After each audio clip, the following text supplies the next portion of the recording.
I never really planned to be a lifeboat volunteer when I came to live in North Sea. I'd been working in London as a website designer, but although that was interesting, I didn't like city life. I'd been really keen on boats as a teenager, and I thought if I went to live by the sea, I might be able to pursue that interest a bit more in my free time. Then I found that the Lifeboat Institution was looking for volunteers, so I decided to apply. The Lifeboat Institution building here in North Sea is hard to miss. It's one of the largest in the country. It was built 15 years ago, with funds provided by a generous member of the public who'd lived here all her life. As the Lifeboat Institution is a charity that relies on that kind of donation, rather than funding provided by the government, that was a huge help to us.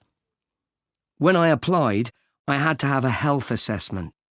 The doctors were particularly interested in my vision. I used to be short-sighted, so I'd had to wear glasses, but I'd had laser eye surgery 2 years earlier, so that was okay. They gave me tests for colour blindness, and they thought I might have a problem there, but it turned out I was okay.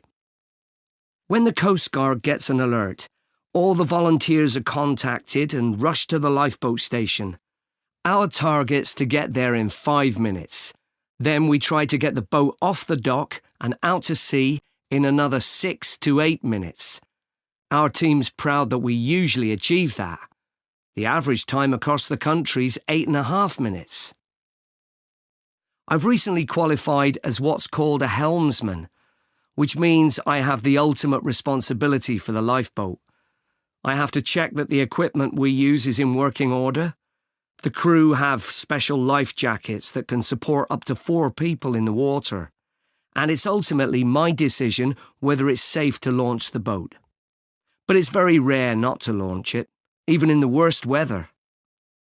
As well as going out on the lifeboat, my work involves other things too. A lot of people underestimate how quickly conditions can change at sea, so I speak to youth groups and sailing clubs in the area about the sorts of problems that sailors and swimmers can have if the weather suddenly gets bad. We also have a lot of volunteers who organise activities to raise money for us, and we couldn't manage without them.